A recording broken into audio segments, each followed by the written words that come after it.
All right, we'll do another statement from Coach, and we'll take questions after, so keep your hands up, please. All right. Literally just finished practice about 2 minutes ago. I thought the last two practices were the best two practices back to back going into a game we've had all year. I think we've been on these guys about practice habits, leadership, accountability. I think they're starting to get it. I've said we've had a great group of guys all year, but we also need to practice hard. Our defense still isn't where we want it to be. It's significantly better than it was a year ago. It's still not where it needs to be or where it's been before in the past in our program. But I thought Cliff's had best 2 days in a row, going into a game he's ever had. Aiden Sherrill looked great today. I thought Mark Sears definitely had the best 2 days in a row he's had going into a game.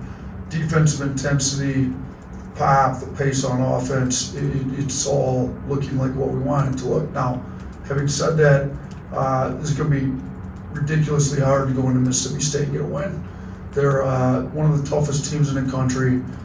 Rebounding wise, they're one of the best rebounding teams in the country. Offensively, they're gotten better and better every year. Coach James has been there. They got 4 guys in double figures. I think last year they only had 2. So, we can have great practices, which stuff we can control, and we did control it, and it was significantly better than it's been all year for the two practices leading into a game. But that doesn't guarantee anything if we don't go out and perform when the ball goes up tomorrow night. So, talking about Mississippi State, Hubbard obviously their lead scorer, but he's got a lot of help, and Hubbard's good. He's a quick, explosive guard. You lose him for a half a second, and all of a sudden he's got a 3 off, and he's got a knack for getting fouled, shooting threes. We got to be able to guard him on the 3-point line without fouling him. Harris has been good. He's an elite shooter. Kugel comes off the bench for him. The guy, a year or 2 ago, he was on some lottery, on some draft boards, was projected to go first round borderline lottery pick, so he's super talented. Cam Matthews, one of my favorite players in the SEC over the last few years. He plays hard. He's got a lot of Mo Diabate. The two of them are similar. I think they're both ultimate glue guys, all about the right stuff. Plays hard, rebounds it well. They've got him handling and picking rolls more. This year, he just does a little bit of everything, and he's a winner. So we've got it. We gave up 15 rebounds in the first half last game to an individual. Cam Matthews has more potential to do that than maybe anybody in this league. So our defense, our rebounding efforts on him are going to have to be significantly better than they were last game against LSU. So I like where our heads are at. I love where our energy was in practice today. I love this team.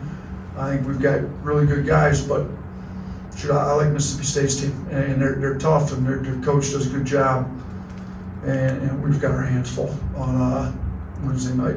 Start with Blake. Yeah, I was just wondering what you've seen from Mark the last 2 days and his response, and if you're planning on starting him in the game tomorrow. Yeah, I think he's, like I said in my opening statement, he's had the best 2 days of practice leading into a game since probably he's been here. So I thought he was, we kind of pull our guys on who kind of have graded themselves as a team on various categories after practice, and picked this up when I went to the Mavs training camp a couple years ago. I thought it was good, so we've been doing it with our guys. We have them voted practice MVP. Cliff and Mark had between the two of them, they had every vote for practice MVP yesterday. So not only did I thought he had a great practice, all his teammates thought he had an unbelievable practice, and I thought he repeated it with another great practice day. Obviously, we won't see the polling from his teammates until tonight, tomorrow morning, when we pull those responses, but I thought he's been great the last 2 practices. Jack. Saw a graphic today that had both Aiden and Mo as 2 of the best 6 men in the SEC. Just how valuable is it to be able to bring those guys off the bench? And what does it say about them to be willing to accept that role and not worry about starting and make a big impact? Yeah, Holloway's made it pretty clear to me that whatever we need him to do, to the point he kind of likes coming off the bench. He's kind of been that spark plug. We got offensive, drought. He's going to provide us some scoring immediately, but his defense is so much better right now than it was at the beginning of the season. So, you know, you look at what he's been able to do. He didn't shoot it great last game, but he still, I thought he was good. You know, he got 19. He played a lot of minutes. I thought his defense was great. You know, we needed him in the second half. You know, both ends of the floor, and he was there for us. He's second in the SEC in field goal percentage for guys that meet the mark, what they need. Even after the game where he didn't shoot it particularly great against LSU, he, you know, ESPN's got every odd stat you can come up with ever. And it seems like our SID department's right in line with those. But they gave me a stat. He's the first transfer, and we've taken a fair amount of transfers, with especially, you know, in the last few years here. First transfer under us since we've been here to average at least 14 points and shoot 50% from the field and from three in their first 7 SEC games. So, you know, he's doing stuff, and we've had really good transfers coming here that nobody's done here before. Mo Diabate's playing great. It's been 3 games. He's played over 20 minutes this year.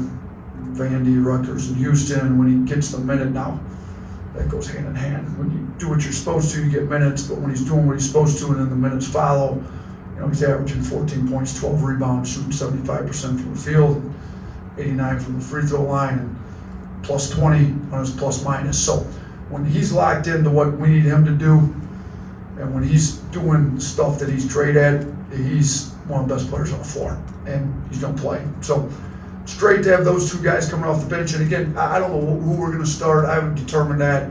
You know, I didn't mean to avoid your question earlier, but I don't really know who's going to start this game. All I know is this: is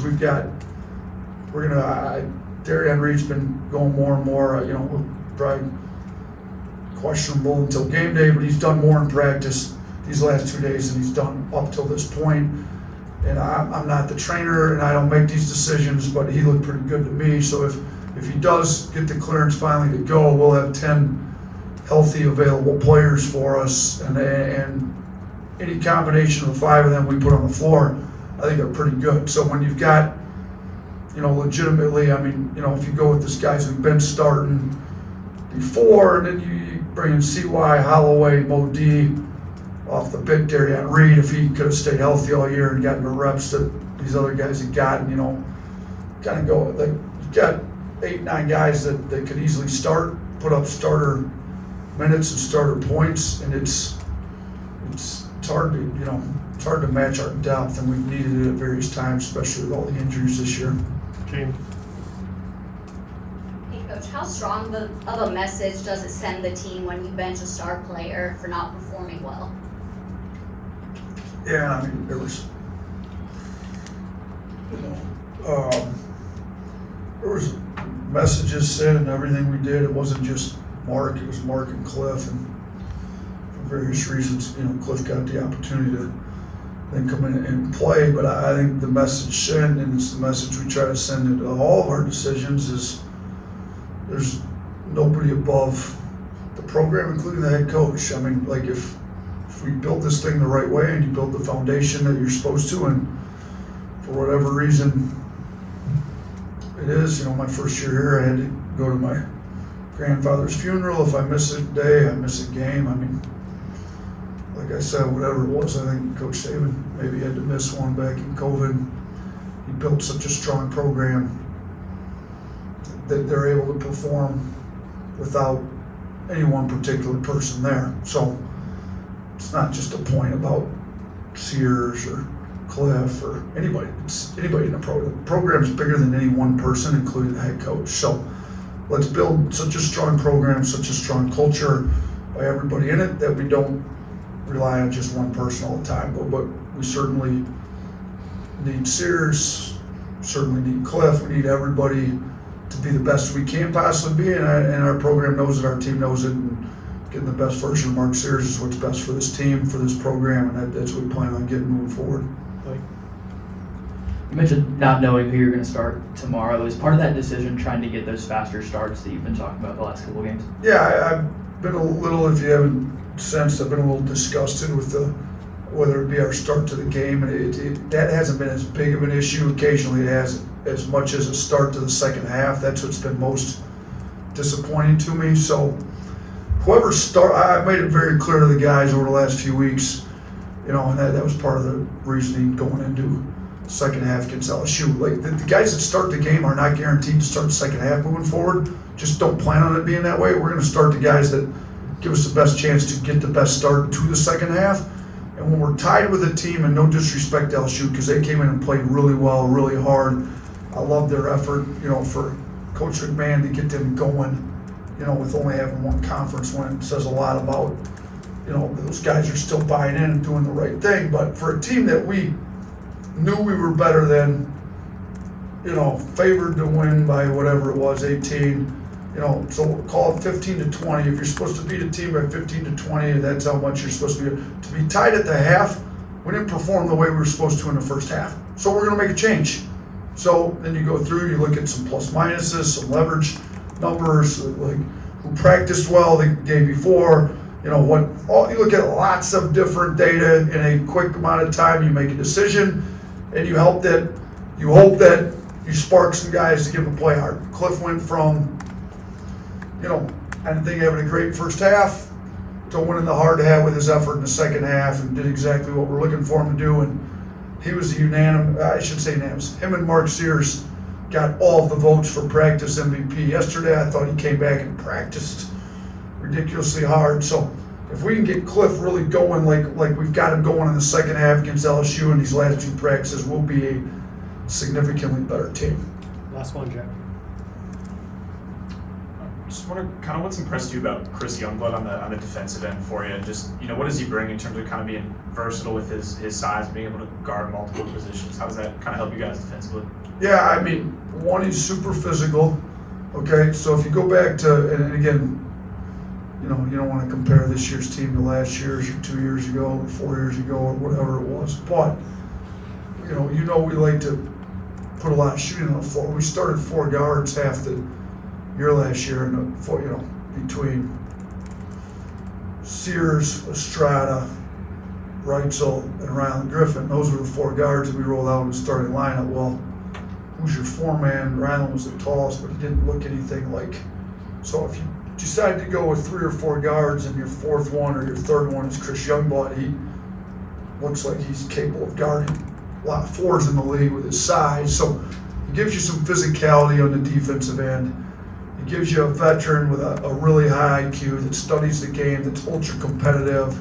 Like I said before, he was the best one at guarding Phelps at A&M. He may not be the quickest of the 4 guards, and Phelps was getting biased with his quickness, but his IQ, his preparation, it allowed him to guard Phelps better than the other guys. He just positioned his body in such a way to not give him his right hand, like for whatever reason everybody else just kept giving him. And he did a way better job. And we need him to guard Phelps. Now, who's he going to guard this game? He's not the quickest guy to put on Hubbard or whatever, but shoot, can he guard Matthews, who's essentially a 4? Yeah, he can, because he's strong. Matthews is strong, So he's a guy we can move around on different guys. And I feel like his competitiveness, his strength, his toughness, and his experience give him a chance. And he talks a lot, so he's going to make the entire. That's a big thing that goes understated a lot of times. Is you look at leverage numbers, and the bottom line, I tell these guys all the time: are we better with you on the floor than not? When you talk all the time and you're locked into what the scout report says, and you know what's coming, and you can talk your teammates through it, we're better with you on the floor. So, is our defensive leverage, is your defensive leverage positive or negative? If it's positive, we're better with you on the floor. And, Chris's defensive leverage numbers have been positive, and for a lot of different reasons. Thank you, Coach. Thanks, everyone. Thanks.